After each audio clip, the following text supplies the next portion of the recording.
Good day, students. It's Teacher Rana here, your 21st century literature teacher, and for today, let me discuss to you the following topics. First, facets and importance of literature. Second, standards of good literature. So let's proceed and let's find out why do we need to study literature, why is it important, or why is it necessary to deal with. Of course, first, for us to appreciate why individuals are the way they are.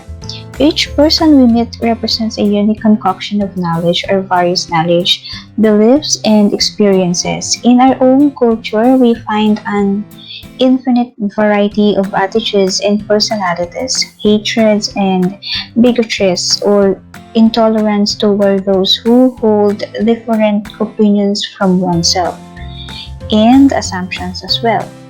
With each exposure to those who differ from us, we expand our minds. We may still reject their beliefs and assumptions, but we are one step closer to understanding them. Next, to explore other cultures and beliefs. History, anthropology, and religious studies provide a method of learning about the cultures and beliefs of others from the outside looking in. Literature, on the other hand, allows you to experience the cultures and beliefs of others firsthand, from the inside looking out. The only other way to have such a personal understanding of others' beliefs are to adapt them yourself, which most of us aren't willing to do. If you understand where other people are coming from, you are better equipped to communicate meaningfully with them and they with you, or vice versa. The next, to expand our grasp of the machination of history. So always remember that history and literature are inextricably intertwined. History is not just names and dates and politics and wars and power. History is about people who were products of their time with their own intricately woven value systems. Study of literature enhances our appreciation of history's complexity, which in turn expands our appreciation of present political complexities and better equips us to predict and prepare for the future. The next, to exercise our brains. Our brains need exercise just like our bodies do. Don't mock and picking up the barbell and doing a few mental curls. Great literature has hidden meanings that won't slap us in the face like children's book will. We will have to dig and analyze like an adult to find the gold. Alright? Next, to help us see ourselves as others do. So literature is a tool of self-examination. You will see your own personality or habits or assumptions in literature.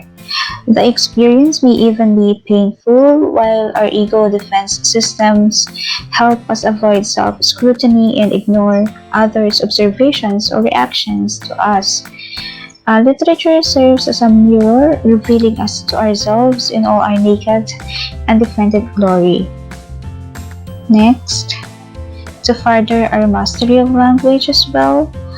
Mastery of language affords one remarkable opportunities that was quoted by Alexander Dumas. So, sticks and stones may break my bones, but words build and destroy nations. Study of literature hones our language skills and teaches new and valuable techniques for communication. A master of language can seduce your emotions and inspire you to follow him into death, or he can crush your will with a sword or with a word. Language is the single most important tool of leadership, and great leaders embrace its study. Okay, next we have to recognize language devices and appreciate their emotional power. So like good music, poetry uses wordplay, rhythm, and sounds. Also, different figures of speech, imagery, figurative language, metaphor, hyperbole, personification, irony, simile, and paradox. And then the reader, and therein they can deliver its message, the authors themselves. And also through those language devices, we can vividly see the meaning of a particular written work.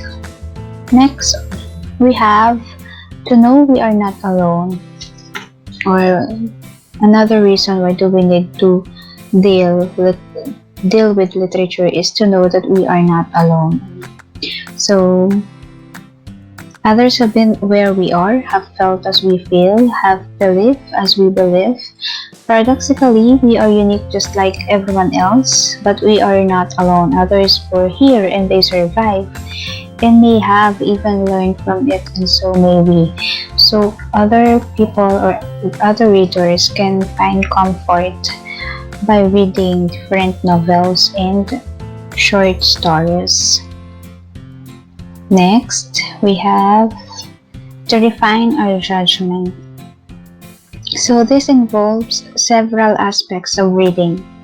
Exposure to new ideas and new ways of looking at old assumptions, expanded vocabulary and understanding, and improved ability to write. Altogether, these benefits refine our ability to think and thus guide us toward informed, mature judgment. Then, to learn to support our point of view and trust our own interpretations. We provide evidence for our interpretation of a story or poem when we explicate it. When we build a solid case in support of our opinion, we build self-confidence in our own interpretations of the language itself, of course. So next, to expand our vocabularies, of course. So new words are tools for grasping new ideas. Each new idea is a building block around which we may acquire more knowledge. And remember that knowledge is power. To improve our writing skills. So we did not perfect our writing skills in grade school or during our junior high school days. So many people have failed to grasp the basics by 18. So we learn to speak by listening and imitating, and we also learn to write by reading and imitating. Next, to learn to use our language well. So in order to do this, we must immerse ourselves in it. So since most students tend to use words a fifth grader can understand, when speaking, simply speaking the language is insufficient for continued improvement. So literature, however, presents an infinite variety of ideas, words, and expressions.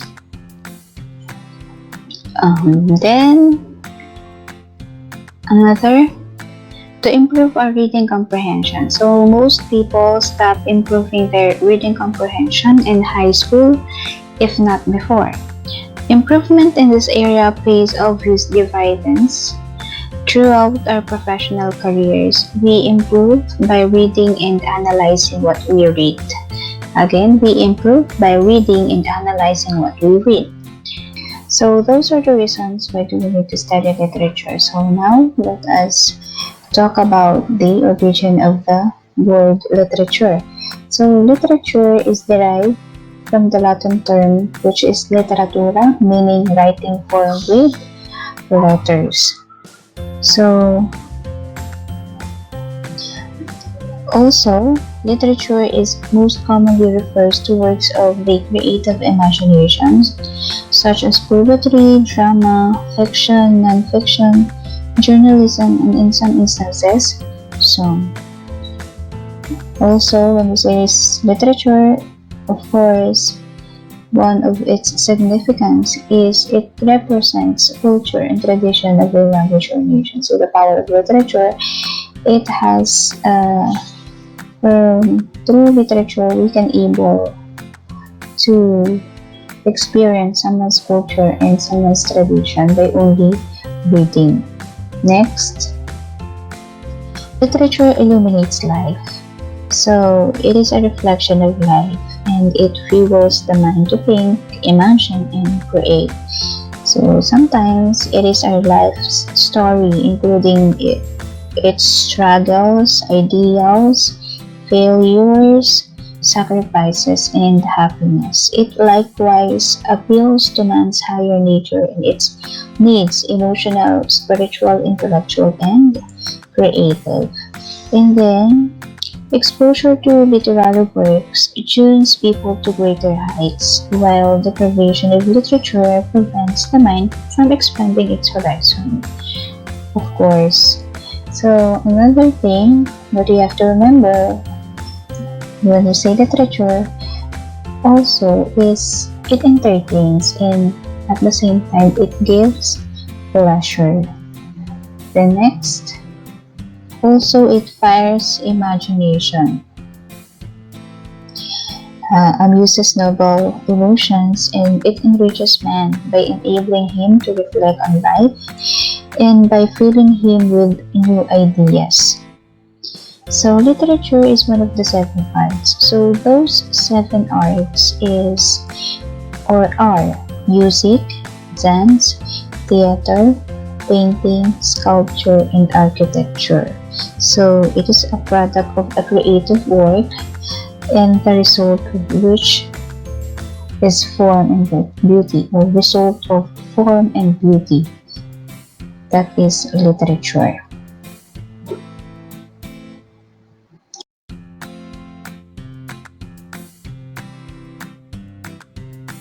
Alright, so let us continue. Let us proceed with another topic, which is about the six standards of good literature. But before we proceed, you have to remember that a written work must contain these six standards to be considered literary. Most works that are considered literary are scholarly articles or classical pieces of writing that are exceptionally well written and informative at the same time. Literary writing is often intellectual and features various hidden meanings and thought-provoking ideas. These pieces sometimes continue to provoke new thoughts and ideas when read again. So let us take a look at what it takes to qualify a written work to be considered as literary. Of course, we have the first standard, which is called artistry. So artistry describes literature that is aesthetically appealing and reveals or conveys hidden truth and beauty. So this type of literature appeals to broad audiences and possesses a sense of beauty in the writing that could even feel poetic.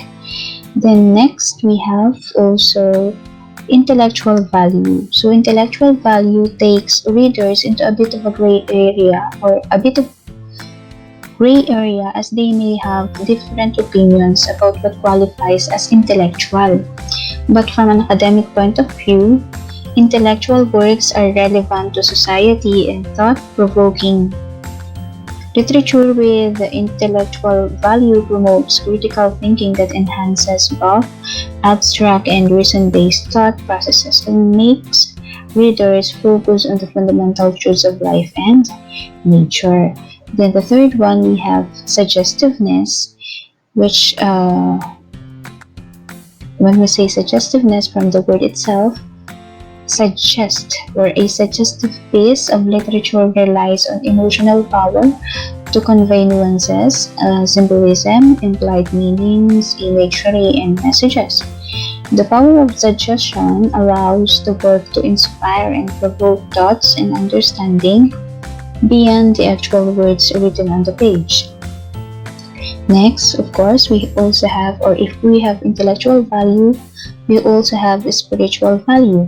So, literature with spiritual value lifts up the inner spirit and soul and has the power to motivate and inspire readers. So, it typically draws on the suggested lessons and moral codes of society that are depicted in various literary genres.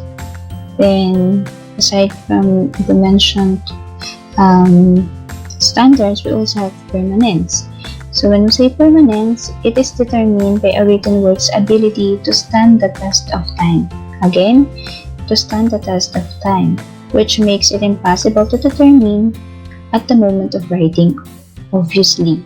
So novels that continue to be read over and over again across decades, either for enjoyment or for fresh insights and ideas, meet this criteria. So many novels enjoy initial popularity but ultimately fade into obscurity with time, which failing the permanence test. And then lastly, we have this standard which is called universality. So it describes a piece of writing that appeals to the hearts and minds of almost any reader. Universality. The appeal is considered universal due to its ability to cross gender, racial, and cultural barriers, regardless of the time it's written. So, to reiterate, the six standards of good literature, or to be a written work to be considered a literary, it must possess the six standards, which are artistry, intellectual value, suggestiveness, spiritual value, permanence, and universality.